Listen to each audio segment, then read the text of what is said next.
کمی بنتی تھی، اب تو یہ ماحول آ گیا تو یہ لوگ بیچارے روٹی بنانے لگے. روٹیوں کی جو بیکریز ہیں 6 فنکشنل بیکریز کلوز کر دی گئی ہیں.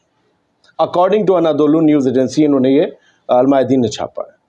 اسرائیلی فوج نے 6 فنکشنل بیکریز ناردرن غزہ میں بند کر دی ہیں. ویسے تو زیادہ تر تباہ ہو گئی تھی جب گھر گر گئے، تو 5 سے 6 بیکریز کو سنڈے میں ہی بند کیا گیا ہے، کیونکہ اسرائیل جو ہے بلاک کر رہا ہے فیول اور را مٹیریل. بات صرف اتنی نہیں کہ پریشر ایسے ڈالا جا رہا ہے کہ تم سیدھے بند کرو. اسرائیلی فوج یہاں تک آنے والا را مٹیریل جس میں آٹا، تیل وغیرہ سب شامل ہوتا ہے، وہ اور فیول جیسے کہ گیس یا دوسرے سامان جن سے چولہے جلائے جاتے ہیں وہاں پر، وہ سب پہنچنے نہیں دے رہے. تو ہوگا کیا؟ بیکریز بند ہو جائیں گی. بنا تیل اور بنا آٹے اور را مٹیریلز کے کیسے چلیں گی؟ یہ ایک بھوکا مارنے کی سازش سی ہے، یہ المایدین کی رپورٹ کہتی ہے. یہ سب کچھ چل رہا ہے. تو جو کھائیے الحمدللہ بولیے. فی الحال گیان نہیں دوں گا، بہت سے لوگوں کو برا لگتا ہے. جو چاہیں کرو، مت بولو الحمدللہ، جو چاہیں بولو. ڈے 346 غزہ میں جنگ کے دن پورے ہو چکے ہیں اور یہ جینوسائیڈ جاری ہے. المایدین کی خبر کہتی ہے، اور اس میں اب تک 41,226 لوگ مارے جا چکے، کلڈ. 95,413 زخمی ہوئے ہیں. یہ آج کا آنکڑا ہے، اور ابھی اپڈیٹ ہوگا ہمارے ان کے بیچ، گھنٹوں کے بیچ کا فاصلہ ہے. اسرائیلی ایئر اسٹرائکس لگاتار جاری ہے. بچپن کہیں کھو گیا ہے، قناتوں میں، دریوں پر، کہیں خیموں میں، کہیں سمندر کنارے. اسرائیل کا مستقبل ٹہل رہا ہے ننھے ننھے پاؤں سے. اسے نہیں پتا ہے وہ کون سے ماحول میں جی رہا ہے. جب سب بھاگتے ہیں وہ بچپن بھاگ کھڑا ہوتا ہے. یہ شعر ایک بڑے شاعر کا ہے جو مجھے یاد آتا ہے کہ وہ سب معصوم سے چہرے تلاش رزق میں گم ہیں، جنہیں تتلی پکڑنی تھی، جنہیں باغوں میں ہونا تھا. وہ سب معصوم سے چہرے کس کے ہیں؟ بچوں کے ہیں. یہ بچے کہاں لگتے ہیں جہاں انہیں مدد کے طور پر آیا ہوا کھانا مل رہا ہے. تو سب تلاش رزق میں گم ہیں. ان بچوں کو کیا کرنا تھا؟ تتلی پکڑنی تھی، باغوں میں ہونا تھا. ان کا بچپن چھن گیا ہے. چلیے خبریں اور ہیں، لہٰذا جلدی جلدی کرتے ہیں. ایران کے ایئر ڈیفنس سسٹم کو ایک نایاب کچھ ترقی ملی ہے. انہوں نے اپ گریڈ کیا ہے اپنے ایئر ڈیفنس سسٹم کو اور انہانس کیا ہے ایڈوانس ایئر ڈیفنس سسٹم کو. یہ بتایا گیا ہے. رینکنگ کمانڈر ہیں ایران کی Islamic republic of Iran air defence force میں. انہوں نے یہ کہا ہے کہ ہم نے اس چیز کو اور زیادہ مضبوط کیا ہے، اور ہمارا جو ایئر ڈیفنس ہے وہ آگے آنے والے خطرات سے نپٹنے میں بہت زیادہ ماہر ہو گیا ہے. بریگیڈیئر جنرل محمد یوسفی خوش قلب نے جو ہے یہ دعویٰ کیا ہے، اور انہوں نے کہا ہے کہ ہمارا ایئر ڈیفنس سسٹم کا نام بڑا شاندار ہے. اس کا نام ہے رسول، یعنی میسنجر مطلب میسج دینے والا. تو یہ ایئر ڈیفنس سسٹم میسج دیتا ہے، خطرہ رسول.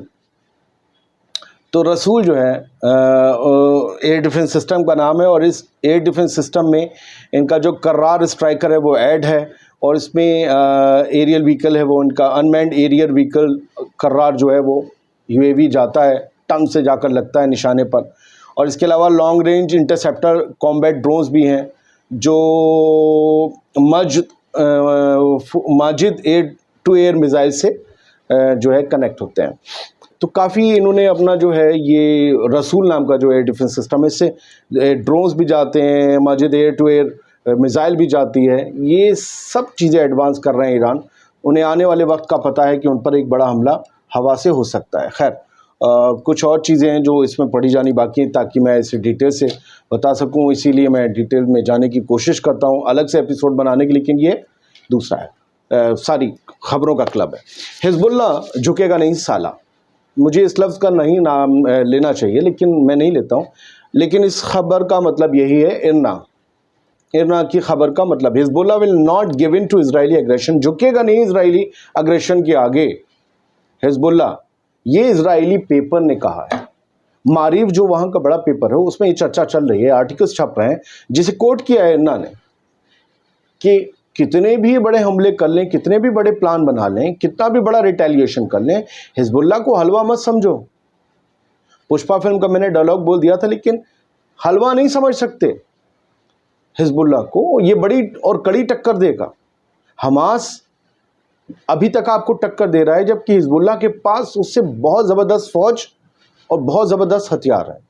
تو اسرائیلی اخبار کہہ رہے ہیں کہ کیونکہ IDF اور نیتنیاہو کی طرف سے کہا جا رہا ہے کہ تھوڑا فوکس ادھر کرنا پڑے گا نارتھ میں، تو کہا جا رہا ہے تھوڑا ہولے ہولے بابو، ہولے ہولے بابو، ہولے ہولے۔ غزہ میں دیکھ لو کیا ہو رہا ہے، ٹھیک ہے۔ میرا انداز ہے سر نیوز پڑھنے کا، کچھ لوگوں کو نہیں پسند آئے گا، ہو سکتا ہے۔ یمنی forces shoot down US spy drone third in a week. میں نے یہ خبر آپ کو صبح دی تھی، پھر بتا رہا ہوں۔ یمن نے MQ-9 ریپر ڈرون مار کے گرایا ہے پھر سے امریکہ کا، اور یہ ایک امریکہ کے لیے بڑا نقصان ہے۔ اس سے زیادہ یہ شرمندگی کی بات ہے کہ یہ ڈرون جاسوسی کرنے کے لیے لگایا گیا یمن کے علاقوں پر، اور یہ اس بات کی جاسوسی نہیں کر پایا کہ کوئی آ رہا ہے اس کو چومنے کے لیے، اور اس میزائل نے ہوتیز کے نے ٹپ سے گرا دیا۔ تو یہ سوال بھی غزہ کی جنگ کا ہی اٹھا رہی ہے۔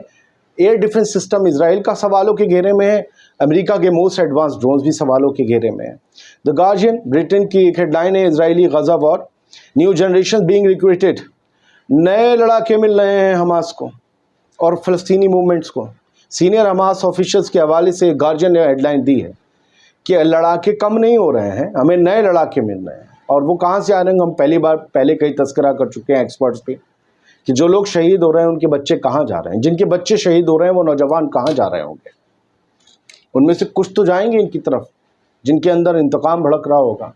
غصہ انسان کو پاگل کر دیتا ہے، کیا کریں گے وہ اپنے غصے کو نکالنے کے لیے؟ حماس کو بھی نئے لڑاکے ان کی شکل میں ایسے مل جاتے ہیں۔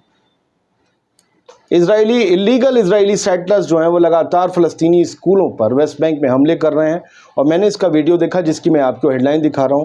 وہ ڈنڈے اور نہ جانے کے ہتھیار لے کر گئے ویسٹ بینک میں رہنے والے فلسطینی، جب ان کے وہ ایک مجرا تھا، ایک فارم ہاؤس تھا، وہاں پر یہ حملے کر رہے تھے۔ وہاں اسکول تھا، کچھ رہائش گاہیں تھیں، گھر تھے فلسطینیوں کے، ان پر جا کر انہوں نے حملہ کیا، اسکول میں کیا، کیونکہ یہ جانتے ہیں کہ اگر یہ بچے تعلیم یافتہ ہو گئے تو یہ مستقبل کو بدل سکتے ہیں، تو تعلیم پر سب سے پہلے اٹیک کر رہے ہیں۔ خیر، آتے ہیں روس کی خبر پر۔ RT نیوز نے یہ خبر دی ہے، پوتن نے آرڈر دیا ہے کہ بھائی فوج کی تعداد نفری جو ہے وہ بڑھاؤ، اور فوج کا سائز اور بڑھاتے ہوئے 2.4 ملین تک لے جاؤ۔ 24 لاکھ لوگ رشین فوج میں ہونے چاہیے، اور یہ 24 لاکھ کے 24 لاکھ فوجی نہیں ہوں گے جو بندوق لے کر چلیں گے، ان میں 15 لاکھ 1.5 ملین سروس مین ہوں گے، جبکہ ٹوٹل تعداد آفیسرز، ٹیکنیکل سپورٹ، یہ وہ فلانا ڈمکا جو فوج میں ہوتے ہیں سب ملا کر 24 لاکھ ہوں گے۔ یعنی کہ آپ 9 لاکھ الگ نکال دیجئے، 15 لاکھ بندوق تھامنے والے اور چلانے والے فوجی۔ تو یہ ایک بڑی جنگ کی تیاری لگتا ہے کہ پوتن کر رہے ہیں، یا انہیں اس بات کے امکانات ہیں کہ بھائی کچھ ہمارے خلاف بڑا ہوگا، لہٰذا ہمیں پہلے سے تیار رہنا ہوگا، ورنہ پھر دشمن جو ہے وہ کرے گا کہ جو وہ کرنا چاہ رہا ہے۔ مسعود پزشکیان ایران کے نئے صدر، انہوں نے ایک بات کہی ہے کہ ہم کسی کے بھی خلاف نہیں ہیں، نہ ہم کسی کے ساتھ جنگ میں ہیں، اور ہم بات کرنا چاہتے ہیں، سب سے راضی ہیں، ویسٹ بھی ہم سے بات کرے، یہ پہلے بھی وہ کہہ چکے ہیں، ویسٹ سے بھی ہم بات کرنا چاہتے ہیں، لیکن اگر بلی کرو گے، گنڈا گردی دکھاؤ گے، دھمکاؤ گے، اور پریشر میں لے کر بات کرنا چاہو گے، اڑتب میں لے کے بات کرنا چاہو گے، تو please do not do this, یہ مت کریے، اس میں ہم نہیں آنے والے، آپ کے پریشر میں نہیں آئیں گے، آپ شریفوں کی طرح بات کریں گے، ہم شریفوں کی طرح بات کریں گے، ٹھیک ہے۔ اور ان کا آپ پنگا لینے کی تو سوچو مت۔ اسپین میں بڑا جلوس نکالا گیا، غیر مسلم ممالک کا بڑا جلوس نکالا گیا ہے اسرائیل کے خلاف، فلسطینیوں کے حق میں، اور یہ کہا گیا کہ غزہ میں جاری جینوسائیڈ کو بند کیجیے جلد از جلد۔ ہزاروں ہزار لوگ فلسطین کا بڑا جھنڈا لے کر اکٹھا ہوئے۔ بہت بہت شکریہ دنیا بھر کی خبریں دیکھنے کے لیے، اس ویڈیو کو دیکھنے کے لیے۔ کچھ لوگوں نے مجھے برداشت کیا ہوگا، ان کے برداشت کرنے کے لیے بھی بہت بہت شکریہ۔ سلامت رہیے، خوش رہیے۔